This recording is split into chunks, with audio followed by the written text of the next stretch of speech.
அஸ்ஸலாமு அலைக்கும்.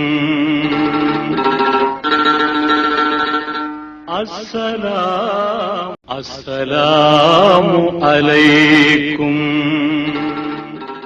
குழந்தைகளிடம் பெற வேண்டிய நல்ல பண்புகள் என்ன என்பதை குறித்து அல்லாஹு தாலாவே என்ன ஒரு ஆலோசனை வழங்குகிறான் என்பதை தான் நாம் இன்று சிந்தித்து உணர்வது அவசியம். குர்ஆனிலே அல்லாஹு தாலா ஹஜ்ரத் யஹ்யா அலைஹிஸ்ஸலாம் அவர்களை குறித்து அவர்களை நோக்கி ஒரு கட்டளை சொல்கின்றான். யா யஹ்யா ஹுதில் கிதாப பிகுவா. ஹஜ்ரத் யஹ்யா அலைஹிஸ்ஸலாம் அவர்களே வேதத்தை உறுதியாக பற்றி பிடித்துக் கொள்ளுங்கள் என்பதாக அல்லாஹு தஆலா குர்ஆனிலே வலியுறுத்துகின்றான். எனவே பிள்ளைகளிடத்தில் நாம் முதலில் கொடுக்க வேண்டிய விஷயம் வேதத்தின் மீதான அன்பு. குர்ஆனை ஓத தெரிய வேண்டும், குர்ஆனின் படி அமல் செய்ய அவர்களை ஊக்குவிக்க வேண்டும், அவர்களை முழுக்க முழுக்க தீனின்படி வழிநடத்த வேண்டுமானால் குர்ஆனிய கல்வி முதலில் பிள்ளைகளின் வாழ்க்கையில் வர வேண்டும். அதேதான் ஹஜ்ரத் சுயூதி ரஹ்மஹுல்லாஹ் தஃப்ஸீருல் ஜலாலன் எழுதினார்களே, அவர்கள் சொல்லி காண்பிக்கிறார்கள், தஅலீமு ஸிபியான் அல் குர்ஆன் அஸ்லுன் மின் உஸூலில் இஸ்லாம். பிள்ளைகளுக்கு குர்ஆனை கற்றுத் தருவதுதான் இஸ்லாமிய மார்க்கத்தின் அடிப்படை அஸ்திவாரம். அது இல்லை என்றால் பிள்ளைகள் கெட்டு போய்விடுவார்கள். ஃபயன்ஷாவுன அலல் ஃபித்ரா, தூய்மையான வாழ்க்கைக்கு வித்திட்டுவது இந்த திருக்குர்ஆன் மட்டும்தான். வயஸ்பிகு இலா குலூபிஹிம் அன்வாருல் ஹிக்மா கபல அன் தமக்கனல் அஹ்வாஉ மின்ஹா. இந்த உள்ளத்திலே கசடுகளும் கழிவுகளும் சேர்வதற்கு முன்னால் அந்த உள்ளத்திலே குர்ஆன் இறங்கிவிட்டால் அந்த பிள்ளைகளின் உள்ளம் என்பது அன்வாருல் ஹிக்மா, ஞானங்களின் பெட்டகமாக ஒளி எழுப்பக்கூடிய ஒரு நல்ல ஒரு இடமாக அந்த இதயம் மாறிவிடும். அதற்கு திருக்குர்ஆனின் கல்வியை பிள்ளைகளுக்கு அவசியம் கொடுத்தாக வேண்டும் என்று இமாம் சுயூதி ரஹ்மஹுல்லாஹ் அவர்கள் மிக அழகாக சொல்லி காண்பிப்பார்கள். எனவே பிள்ளைகளுக்கு இந்த குர்ஆனின் கல்வி கொடுப்பதன் மூலமாக நாம் என்னென்ன பலனை பெற முடியும்? இந்த ஆயத் இறங்குகின்ற சமயத்திலே ஹஜ்ரத் யஹ்யா அலைஹிஸ்ஸலாம் அவர்களுக்கு அவர்கள் வாழ்வில் நடந்த ஒரு சம்பவம். மிகவும் சின்ன வயதுதான், ஒரு 2-3 வயதுதான் இருக்கும். பிள்ளைகளோட மனப்பக்குவம் எப்படி இருக்கும்? விளையாட வேண்டும், சேட்டை செய்ய வேண்டும் என்பதுதான் பிள்ளைகளுடைய இயற்கை நிலைப்பாடு. ஆனால் இங்கே சக தோழர்கள், சக நண்பர்கள் அந்த யஹ்யா அலைஹிஸ்ஸலாம் அவர்களை நோக்கி கேட்கிறார்கள், இதஹப் பினா லினல்அப், யஹ்யா வா விளையாடலாம் நம்ம என்பதாக அந்த பிள்ளைகள் கூப்பிடுகிறார்கள். மாலில் அபி ஹுலிக்னா, நாம் விளையாடுவதற்காக வேண்டி படைக்கப்படவில்லை என்று அந்த சின்ன சிறு வயதிலே 2-3 வயதுதான் இருக்கும். அந்த வயதிலேயே அவர்கள் பிறப்பின் காரணத்தை புரிந்து கொண்டார்கள். விளையாட்டு என்பதற்காக வேண்டி மட்டும் உலகம் கிடையாது, நாம் அல்லாஹ்வை சந்தோஷப்படுத்த வந்துள்ளோம். கதாதா ரலியல்லாஹு தஆலா அவர்கள் அதைத்தான் சொல்கிறார்கள். 2-3 வயதிலேயே ஒரு குழந்தை இப்படி பேசுகின்றது என்றால் அந்த பிள்ளையின் மனதிலே எந்த அளவுக்கு ஈமான் குடிகொண்டிருக்கும். அல்லாஹு தஆலா சொன்னதை போன்று யா யஹ்யா ஹுதில் கிதாப பிகுவா, உங்களுக்கு கொடுக்கப்பட்ட வேதத்தை உறுதியாக பிடித்துக் கொள்ளுங்கள் என்று அல்லாஹு தஆலா சொன்னானே, அந்த வேதத்தின் வெளிப்பாடு தான் உலகத்தை விட்டு அந்த குழந்தையை அப்புறப்படுத்தி விட்டது என்பதாக சொல்லி காட்டுவார்கள் கதாதா ரலியல்லாஹு தஆலா அன்ஹு அவர்கள். எனவே பிள்ளைகள் பாலிகான வயதை, பருவ வயதை அடைவதற்கு முன்பாகவே இந்த குர்ஆன் கல்வியை கொடுத்து விட்டால் அவருக்கு என்ன சிறப்பு கிடைக்கும்? ஹஜ்ரத் இப்னு அப்பாஸ் ரலியல்லாஹு தஆலா அன்ஹு அவர்கள் சொல்லி காண்பிக்கிறார்கள், மன் கரஅல் குர்ஆன் கப்ல அன் யஹ்தலி, பருவ வயதை அடைவதற்கு முன்பாகவே ஒருவர் குர்ஆனை கற்றுக்கொண்டு விட்டால், ஓதிவிட்டால், ஃபஹுவ மிம்மன் ஊத்தியல் ஹுக்ம ஸபிய்யா, அந்த பிள்ளையுடைய மனதிலே ஞானத்தை அல்லாஹு தஆலா நிரப்பி விடுவான். ஞானம் பெற்றவர்களின் பட்டியலிலே அந்த குழந்தையும் சேர்ந்து விடும் என்பதாக இப்னு அப்பாஸ் ரலியல்லாஹு தஆலா அன்ஹு அவர்கள் சொல்லி காண்பிக்கிறார்கள். அதனால்தான் அந்த ஆயத்திற்கு அடுத்த வசனமே அல்லாஹு தஆலா என்ன சொல்கின்றான், வஆதைனாஹுல் ஹுக்ம ஸபிய்யா, யஹ்யா அலைஹிஸ்ஸலாம் அவர்களுக்கு ஞானத்தை நாம் கொடுத்தோம் என்பதாக சொல்கின்றான். முதலில் வேதம் ஒரு வாழ்வில் வந்து விட்டால் ஞானம் என்பது கூடவே வந்துவிடும். எனவே வேதத்தை கற்றுக்கொள்ளுங்கள், உங்கள் உள்ளம் ஞானத்தால் நிரம்பிவிடும் என்பதாக அல்லாஹ் சுப்ஹானஹு வ தஆலா சொல்லி காண்பிக்கிறான் என்று இப்னு அப்பாஸ் ரலியல்லாஹு தஆலா அவர்கள் மிக அழகாக விளக்கம் கொடுக்கிறார்கள். எனவே பிள்ளைகளுக்கு நாம் வேதத்தை கொடுத்து விட்டோம், அதோடு பெற்றோருடைய கடமை முடிந்து விட்டதா என்றால் கிடையாது. வேதம் மனதில் இருக்கும் பொழுதே அந்த வேதத்தை மெருகூட்டும் விதமாக பிள்ளைகளுக்கு கல்வியின் மீதான ஆசை ஏற்படுத்த வேண்டும். மார்க்க கல்வியின் மீதான அந்த அன்பை ஏற்படுத்தும் பொழுதுதான், அந்த தேடுதல் தான் அவர்களுக்கு ஞானத்தை பெற்றுத்தரும். வெறும் குர்ஆன் மட்டும் கற்றுக்கொண்டார் என்றால் ஞானம் வராது.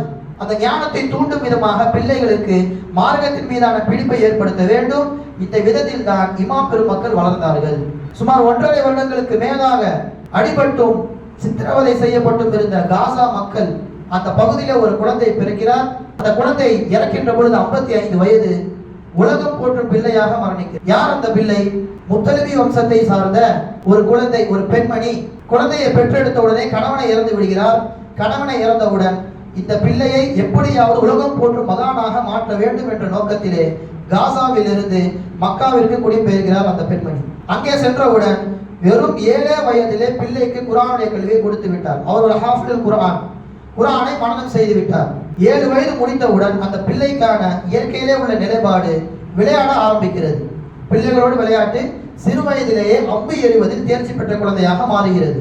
அந்த பிள்ளையே சொல்கிறது, என்னிடத்தில் 10 அம்புகள் இருக்கிறது என்றால் 9 அம்புகளை நினைத்த இடத்தில் சரியாக குறிவைத்து அடிப்பேன், ஒன்று வேண்டுமானால் தவறலாம். அப்படி ஒரு திறமை என்னிடத்தில் இருந்தது என்று சொன்னவுடன் அந்த தாய் பிள்ளையை அழைத்து, லா தஸ்தரில் பிஹாதா, மகனே நீ இப்படியெல்லாம் ஈடுபடாதே, நீ இதற்காக வேண்டிய உலகத்தில் வரவில்லை, உன்னுடைய திறமையை நீ இப்படி வெளிப்படுத்தாதே, அக்குபில் அலாமா என்ஃபாவுக்க, இம்மை மறுமைக்கு எது உனக்கு உதவுமோ அதன் பக்கம் நீ விரைந்து செல், உலகத்திலேயே முழுக்க ஈடுபட்டு இருக்காதே. சொன்னவுடன் உலகத்தின் மீதான இந்த ஆசையை நான் திருப்பி விட்டு மார்க்க கல்வியின் பக்கம் என்னுடைய ஆசையை நான் வைத்துக் கொண்டேன். எனவே அதற்கு பிறகு நான் படிக்க ஆரம்பித்தேன். 9வது வயதிலே அரபு மொழியும் இலக்கியத்தையும் நான் படித்து முடித்து விட்டேன். வெறும் 9 வயதில் அரபுடைய எல்லா இலக்கணங்களும் எனக்கு தெரியும். கவிதைகளை புரிந்து கொள்ளும் அளவுக்கு எனக்கு ஆற்றல் வந்து விட்டது. 9 வயதில் அதற்காக என்னை நான் தயார் செய்து கொண்டேன். 10 வயது ஆகின்ற பொழுது என்னுடைய தாயாரின் இடத்திலே, நீ ஃபிக்ஹ் கலையை படித்துக்கொள் மகனே, மார்க்க சட்டத்தை படித்துக்கொள், ஹலால் எது ஹராம் எது சுன்னத் எது நஃபில் எது என்பதை ஆரம்பம் முதல் இறுதி வரை நீ கற்றுக்கொள்ள வேண்டும் மகனே என்று சொன்னவுடன் எனக்கு பிடித்த இமாம் ஹஜ்ரத் மாலிக் ரஹ்மத்துல்லாஹி அவருடைய கிதாபை நான் முழுவதுமாக மனனம் செய்து விட்டேன். முஅத்தா இப்னு மாலிக் என்பதாக அந்த கிதாப் ஒரு ஹதீஸ், அது என்ன சொல்கிறது, அதில் உள்ள சட்டம் என்ன, இதன் மூலம் நமக்கு பெரும் படிப்பனை என்ன என்று அந்த கிதாபுடைய போக்கு செல்லும். அதன் மீது எனக்கு ஆசை வந்தது. வெறும் 9 இரவுகளில் 9 நாளிலே அந்த முஅத்தா மாலிக்கையும் நான் மனனம் செய்து விட்டேன். எனவே என்னுடைய நினைவில் இப்போது குர்ஆனும் இருக்கிறது, முஅத்தா இப்னு மாலிக்கும் இருக்கிறது. இதுவெல்லாம் நடந்தது 10 வயதில். அதற்கு பிறகு என்னுடைய தாயார் மக்காவில் இருந்து எகிப்திற்கு செல்ல சொன்னார்கள். எகிப்திற்கு சென்று படித்தேன். பிறகு பகதாதிற்கு வந்தேன். இப்படியே என்னுடைய பயணம் நீண்டுகொண்டே சென்றது. 55வது வயதிலே அந்த பெருமகனார் மரணிக்கிறார். அவர்தான் ஷாஃபி ரஹ்மத்துல்லாஹ். ஒரு மனிதர் எந்த அளவிற்கு கற்க முடியும், எந்த அளவிற்கு உலகத்திலே புகழ் பெற முடியும் என்பதற்கு மிக சரியான உதாரணம் ஷாஃபி ரஹ்மத்துல்லாஹ். அவர்கள் இந்த வழியில் கொண்டு சென்றது அவருடைய பெற்றோர், கணவனை இறந்த பெற்றோர். எனவே ஒரு தாய் நினைத்தால் ஒரு பிள்ளையை சரியான ஒரு கோணத்தில் கொண்டு செல்ல முடியும். அந்த பிள்ளைக்கு குர்ஆன் கல்வியை மட்டும் கொடுத்தால் பத்தாது, மேலும் அந்த பிள்ளைகளுக்கு நாம் வழிநடத்தி செல்ல வேண்டும் என்பதை ஷாஃபி ரஹ்மத்துல்லாஹ் அவர்கள் வாழ்க்கை மூலமாக நாம் தெரிந்து கொள்ளலாம். எந்த அளவிற்கு வரலாற்றிலே பிள்ளைகளை உருவாக்கும் விஷயத்திலே தாய்மார்கள் விளங்கி இருக்கிறார்கள். எல்லா இமாம்களும், புகாரி இமாமை உருவாக்கியதும் அவருடைய தாய் தான். பிறப்பிலேயே கண் தெரியாதவர்கள் புகாரி ரஹ்மத்துல்லாஹ் அழுது கெஞ்சி அல்லாஹ்விடத்தில் மன்றாடி அல்லாஹ்விடத்திலிருந்து பார்வை வாங்கி தந்தார்கள் ஷாஃபி புகாரி ரஹ்மத்துல்லாஹ்வுடைய அம்மா. அதற்கு பிறகுதானே அவர்களுக்கு புகாரி தொகுக்க வேண்டும் என்கின்ற ஆசை ஏற்பட்டது. அதற்கேற்ற மாதிரி அல்லாஹ் தஆலா வழிவகைகளும் ஏற்படுத்தி தந்தான். எனவே பிள்ளைகளை குர்ஆன் கல்வி கொடுப்பதன் மூலமாகவும் மார்க்க கல்வியின் பக்கம் அவர்களை தள்ளுவது அவசியம். என் பிள்ளை பிறந்ததிலிருந்தே என்னிடத்தில் இருக்கின்றான், அவனை எப்படி ஒரு 7 வருடம் பிரித்து செல்வது என்று உங்களுக்கு ஒரு கவலை வரும், ஒரு பிரிவின் மீதான பயம் வரும். குர்ஆனிலே தெளிவாக ஒரு வசனத்தை, ஒரு சம்பவத்தை சொன்னால் உங்களுக்கு புரிந்துவிடும். பிள்ளையுடைய எதிர்காலம் நன்றாக இருக்க வேண்டுமானால் அந்த பிள்ளையை கடலில் தள்ளுவதற்கு கூட ஒரு தாய் தயங்க கூடாது. என்ன ஒரு புதிய விஷயத்தை சொல்கிறீர்கள் என்பதை நினைப்பீர்கள். ஃபிரௌனுடைய காலம், அந்த பிறக்கின்ற ஆண் குழந்தைகள் அனைத்தையும் கொல்ல வேண்டும் என்பதாக அங்கே ஒரு சட்டம் நடக்கிறது. அங்கே மூசா அலைஹிஸ்ஸலாமுடைய தாயார் என்ன செய்தார்கள், ஒரு பெட்டியில வைத்து அந்த தண்ணியிலே அனுப்பிவிட்டார்கள். என்னுடைய பிள்ளை அந்த தண்ணிக்குள்ளே விழுந்து விடுமோ என்பதாக அந்த தாய் நினைக்கவில்லை.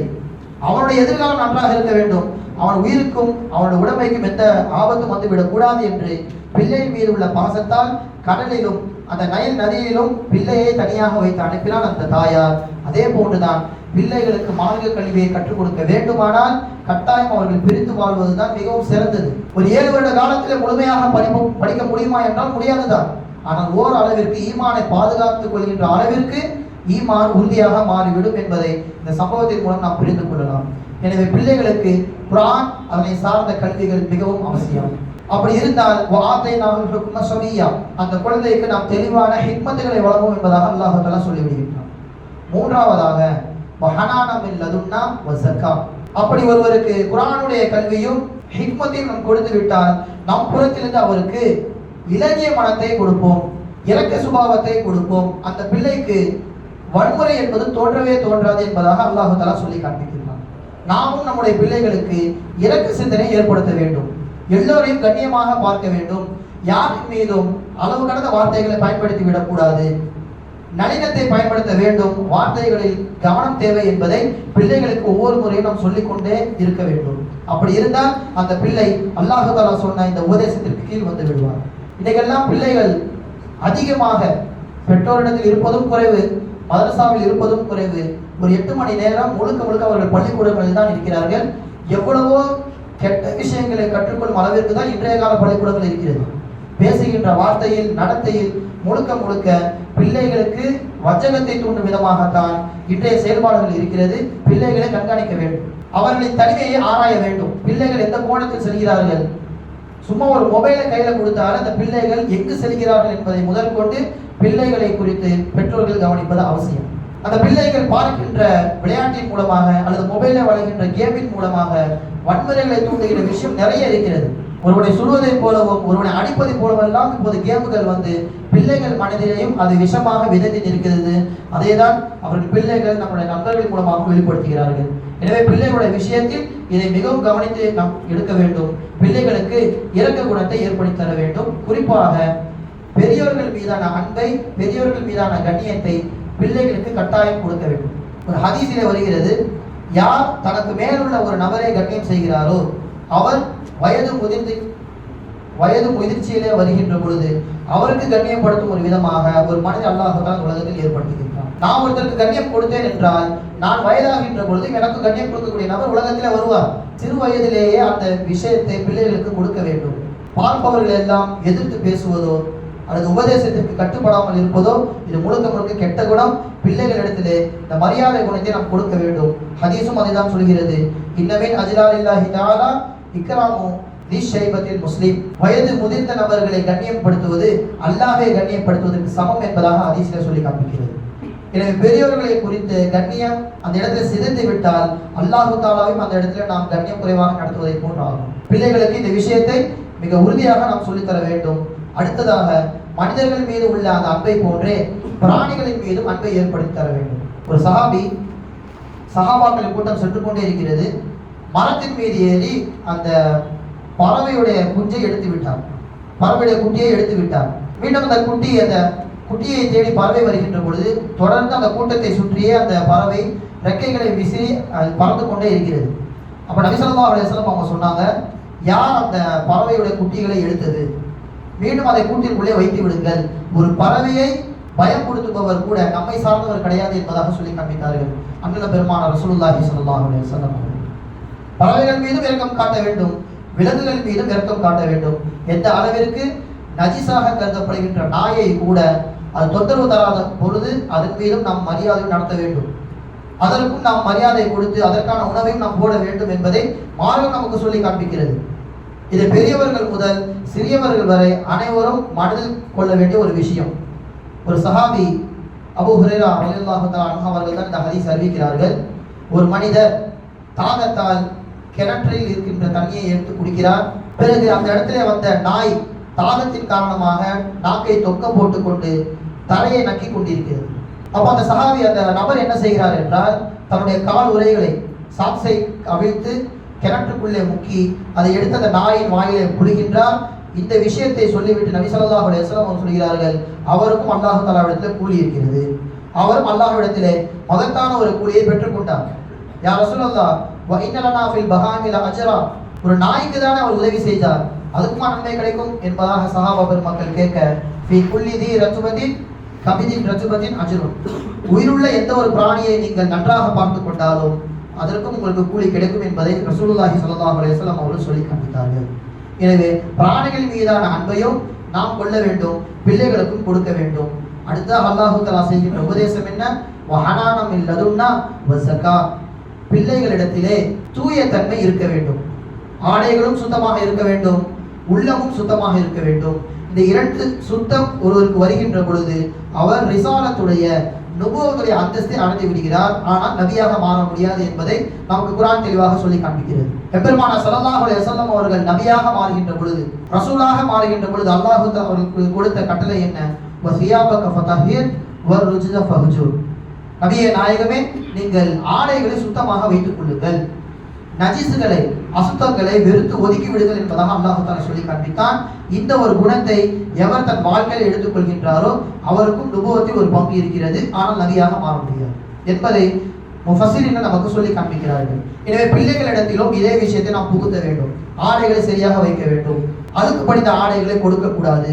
ஏனென்றால் அல்லாஹ் தஆலா ஹதீஸிலே சொல்கின்றான், இன்னல்லாஹ ஜமீலுன் யுஹிப்புல் ஜமால். அல்லாஹ் தஆலா அழகானவன், அழகானவற்றை அவன் விரும்புகின்றான். அவன் பார்க்கின்ற பொழுது நாம் அழகாக இருக்க வேண்டும். வ நதீஃபுன் யுஹிப்புன் நலாஃபா. அல்லாஹ் தஆலா சுத்தமானவன், தூய்மையானவன். அவன் தூய்மையானவன் மட்டுமே அவன் விரும்புகிறான் என்பதையும் ரசூலுல்லாஹி ஸல்லல்லாஹு அலைஹி வஸல்லம் அவர்கள் சொல்லி காண்பிக்கிறார்கள். இதுவெல்லாம் உடல் சுத்தத்தில் கட்டுப்பட்டது. அடுத்ததாக உடல் சுத்தத்தையும் நாம் பிள்ளைகளுக்கு கொடுக்க வேண்டும். அடிக்கடி நாம் சொல்கின்ற வசனம் தான், அல்லாஹு தஆலா 11 சத்தியங்களை செய்துவிட்டு இந்த விஷயத்தை சொல்லுவான். கத அஃப்லஹ மன் ஸக்காஹா. உள்ளத்தை எவர் பரிசுத்தப்படுத்திக் கொள்கிறாரோ அவர் வெற்றி பெற்று விட்டார். வகத் ஹாப மன் தஸ்ஸாஹா. அதை நாசப்படுத்தியவர், கலங்கத்தை ஏற்படுத்தியவர், முழுக்க அவர் தோற்றுவிட்டார், நாசப்படுத்தி விட்டார் என்பதை அல்லாஹு தஆலா ஒரு 11 சத்தியத்திற்கு பின்னாக சொல்லி காண்பிக்கின்றான். எனவே உடல் சுத்தத்தையும் நாம் கவனத்தில் கொள்ள வேண்டும், உடல் சுத்தத்தையும் கவனத்தில் கொள்ள வேண்டும். இதை பிள்ளைகளிடத்திலும் நாம் கொண்டு செல்ல வேண்டும் என்பதை அல்லாஹ் சுப்ஹானஹு வ தஆலா ஹஜ்ரத் யஹ்யா அலைஹிஸ்ஸலாம் அவர்கள் மூலமாக நமக்கு சொல்லி காண்பிக்கின்றான். அடுத்ததாக அல்லாஹு தஆலா சொன்னது, வபர்ரம் பிவாலிதை. யஹ்யா அலைஹிஸ்ஸலாம் அவர்களே, நீங்கள் பெற்றோரிடத்திலே கண்ணியமான முறையில் நடந்து கொள்ளுங்கள், உபகாரம் செய்யுங்கள். பெற்றோருக்கு பணிவிடை செய்வது மிகச் சிறந்த ஒரு அறம் என்பதை அல்லாஹ் சுப்ஹானஹு வ தஆலா சொல்லி காண்பிக்கின்றான். நம்முடைய மார்க்கத்திலே பெற்றோர்கள் விஷயத்தில், குறிப்பாக தாயுடைய விஷயத்திலே சொல்கின்ற விஷயத்தை போன்று வேறு எந்த ஒரு மார்க்கத்திலும் சொல்வது கிடையாது. ஒரு சஹாபி வந்து, யா ரசூலல்லாஹ், நான் ஜிஹாதிற்கு வருகிறேன், நான் உங்களிடத்திலே பையத் செய்கின்றேன், ஹிஜ்ரத்தும் செய்து வருகிறேன், எனக்கு அனுமதி கிடைக்குமா என்பதாக கேட்கிறார்கள்.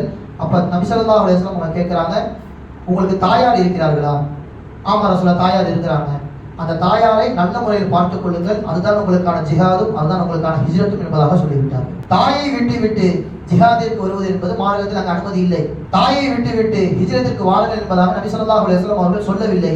இருவரையும் பார்த்துக் கொள்ளுங்கள், உங்களுக்கான நன்மைகளை அல்லாஹ் தஆலா கொடுப்பதில் மிகவும் விசாலமான மனமுடையவன் என்பதாக நபிகள் பெருமானார் ஸல்லல்லாஹு அலைஹி வஸல்லம் அவர்கள் சொல்லி காண்பிக்கிறார்கள்.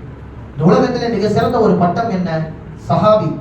பெருமானாரை பார்த்த ஒருவர் ஒருபோதும் நரகத்தில் நுழைய மாட்டார், பெருமானாரை பார்த்த நபரை யார் பார்க்கிறாரோ அவரும் நரகத்தில் நுழைய மாட்டார் என்பது ஹதீஸ். அப்ப அந்த சஹாபி என்கின்ற பட்டம் மிக சிறந்த ஒரு பட்டம்.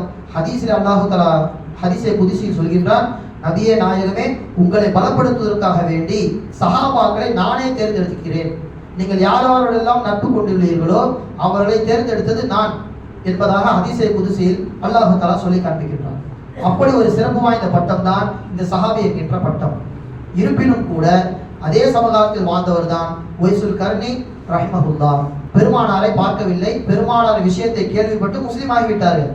இருப்பினும் பெருமானாரை பார்க்க வேண்டும் என்ற ஆசை வருகின்ற பொழுதெல்லாம் தாயின் நினைவுக்கு வரும். என்ன செய்வார்கள்?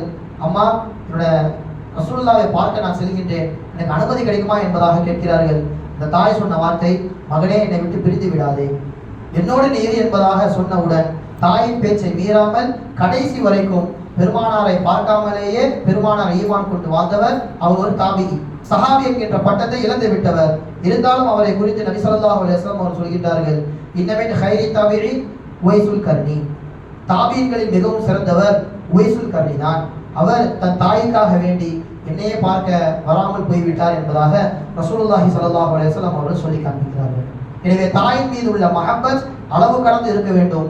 அவர்கள் முஸ்லிமாக இருந்தாலும் சரி, காஃபிராக இருந்தாலும் சரி, அவருக்கான கண்ணியத்தை நாம் கொடுப்பது மிகவும் ஒரு உகந்த செயல் என்பதை அல்லாஹ் சுப்ஹானஹு வ தஆலா 6வது விஷயமாக யஹ்யா அலைஹிஸ்ஸலாம் அவர்களுக்கு சொல்லி காண்பிக்கின்றான். 7வதாக, இந்த குணம் உங்களிடத்தில் இருக்கக்கூடாது. வலம் யகுன் ஜப்பாரன் அஸியா. அல்லாஹ்விற்கு மாறு செய்யும் நபராகவும் மக்களுக்கு மத்தியிலே ஜப்பார், அடக்கி ஆளக்கூடியவராக, மக்களை நசுக்குபவராக, மக்களை இழிவுபடுத்துபவராக நீங்கள் இருக்கக்கூடாது என்பதை அல்லாஹ் சுப்ஹானஹு வ தஆலா யஹ்யா அலைஹிஸ்ஸலாம் அவர்களுக்கு சொல்லி காண்பிக்கிறார். இந்த 7 விஷயம் யாருக்கு வாழ்விலே வந்து விட்டதோ அந்த 7 விஷயம் யஹ்யா அலைஹிஸ்ஸலாம் அவர்கள் வாழ்வில் இருந்தது. எனவே அல்லாஹ் தஆலா கடைசியில் அவனே ஒரு துவா செய்கின்றான். அது என்ன துவா? ஸலாமுன் அலைஹி யௌம உலித வ யௌம யமூது வ யௌம யுபஅஸு ஹய்யா. பிறக்கும் பொழுதும் அவருக்கு சலாம் உண்டாகட்டும், அவர் இறக்கின்ற பொழுதும் அவருக்கு சலாம் உண்டாகட்டும், நாளை மறுமை நாளிலே எழுப்பப்படுகின்ற பொழுதும் அவருக்கு சலாம் உண்டாகட்டும் என்று அல்லாஹ் தஆலா 3 விதமான சலாமை யஹ்யா அலைஹிஸ்ஸலாம் அவர்களுக்கு சொல்லி காண்பிக்கின்றார். அப்ப அந்த 7 குணத்தை ஒரு வாழ்வில் கொண்டு வந்து விட்டால் அவர் பிறக்கின்ற பொழுதும் ராகத்தோடு பிறக்கிறார், மரணிக்கின்ற பொழுதும் கலிமாவோடு வஃபாத் ஆகிறார். நாளை மறுமை நாளில் அவர் எழுப்பப்படுகின்ற பொழுதும் எந்த விதமான பதற்றமும் திடுக்கமும் இல்லாமல் ராகத்தான ஒரு உள்ளத்தோடு அவர் பிறக்கிறார் என்பதை சுஃபியான் இப்னு உயைனா ரஹிமஹுல்லாஹ் அவர்கள் இப்னு கஸீரிலே சொல்லி காண்பிக்கிறார்கள். ஒரு குழந்தை பிறக்கின்ற பொழுது நாம் இதுவரை பாதுகாப்பு இருந்த அந்த ஒரு கூட்டை விட்டு வெளியே வந்துவிட்டோம் என்பதாக பயப்படுமா? மரணிக்கின்ற பொழுது லம் யகுன் ஆயினுஹும், என்னோடு உறவாடிய குடும்பத்தார்கள் அனைவரும் என்னை விட்டு விட்டார்களே என்பதாக ஒரு சக்கராத்தில் இருக்கக்கூடிய நபர் பயப்படுவாராம். மறுமை நாளிலே அந்த மஹ்ஷருடைய திடுக்கத்தில் நாம் என்ன ஆகுவோமோ என்பதாக ஒருவர் பயப்படுவார். இந்த 3 பயமும் 7 விஷயங்கள் யாரிடத்தில் இருக்கிறதோ அவர் ஒருபோதும் இருக்காது. இதை அல்லாஹ் தஆலா யஹ்யா அலைஹிஸ்ஸலாம் அவர்கள் மூலமாக நமக்கு சொல்லி காண்பிக்கிறார் என்று இப்னு கஸீர் ரஹிமஹுல்லாஹ் அவர்கள் தம் தஃப்சீரிலே சொல்லி காண்பிக்கிறார்கள். எனவே கண்ணியத்திற்குரியவர்களே, நாமும் நம்முடைய பிள்ளைகளிடத்திலே இந்த 7 விஷயத்தை சரியான முறையில் புகட்ட வேண்டும். அவர்களுக்கு குர்ஆனை கொடுக்க வேண்டும், அவர்களுக்கு ஹிக்மத்தை கொடுக்க வேண்டும், அவர்களுக்கு மன தூய்மையும் அவர்களுக்கு உடல் பரிசுத்தத்தையும் கொடுக்க வேண்டும். இதுவெல்லாம் அவர்களுக்கு வருகின்ற பொழுது மிக சிறந்த பிள்ளையாக எதிர்காலத்தில் மாறும் என்பதில் எந்த விதமான சந்தேகமும் கிடையாது. அல்லாஹ் சுப்ஹானஹு வ தஆலா சொன்னதின்படி கேட்டதின்படியும் பிள்ளைகளை வளர்ப்பதற்கு தௌஃபீக் செய்வானாக. வ ஆகிரு தஅவானா அல்ஹம்துலில்லாஹி ரப்பில் ஆலமீன். அஸ்ஸலாமு அலைக்கும்.